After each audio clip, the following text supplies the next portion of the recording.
It's not a shocker. Andy obviously ran the AWS business to one of the biggest software businesses on the planet. Every startup we talk to and mature company is using AWS to underpin their back end.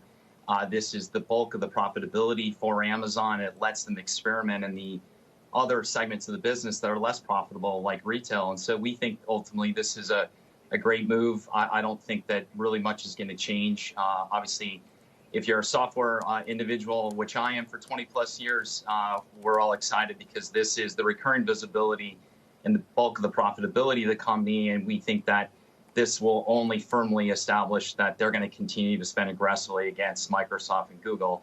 So we like this move. Obviously didn't expect the move, but think Andy obviously is an incredible leader. And what they built in AWS is really hard to comprehend given what they did in the face of all these other tech giants that were chasing them that were really, software DNA. Amazon was not a software company to begin with. To the point of those other tech giants, what do you make of Alphabet numbers?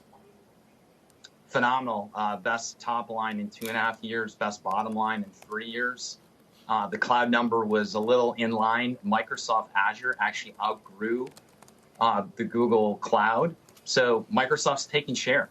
And the Microsoft Azure number is bigger than Google. So, good numbers overall. This is a cheap stock. Again, we see the stock going higher on a 15 times EBITDA multiple. Again, the stock's trading below its EBITDA growth. We continue to view Alphabet as a top large cap bet for us alongside Amazon and Microsoft. Back to the big news, Brent, on Amazon. You mentioned you were excited as someone who covers software and someone who knows Andy Jassy and has seen the juggernaut that he's built inside of Amazon. But ultimately, Amazon is an online retailer. That's the bulk of the company, right? And it owns Whole Foods, and there's so many other aspects. So what does the appointment and the future look like for that, which has been in such a big growth period because of the pandemic and does face some tough comps as we come out of COVID?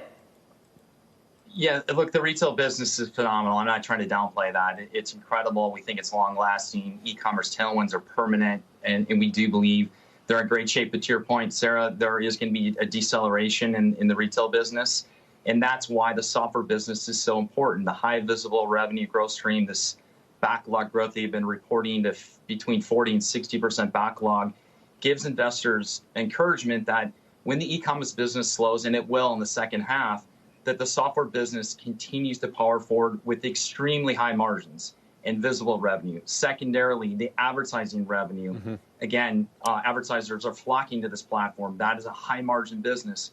So again, we don't want to de-emphasize the retail business, but we think there are other engines of growth that keep Amazon at altitude. They're not going to lose altitude because they have all these other businesses that no other retailer has. Brent Thill, thanks so much for joining us. Much appreciated. Shepard Smith here. Thanks for watching CNBC on YouTube.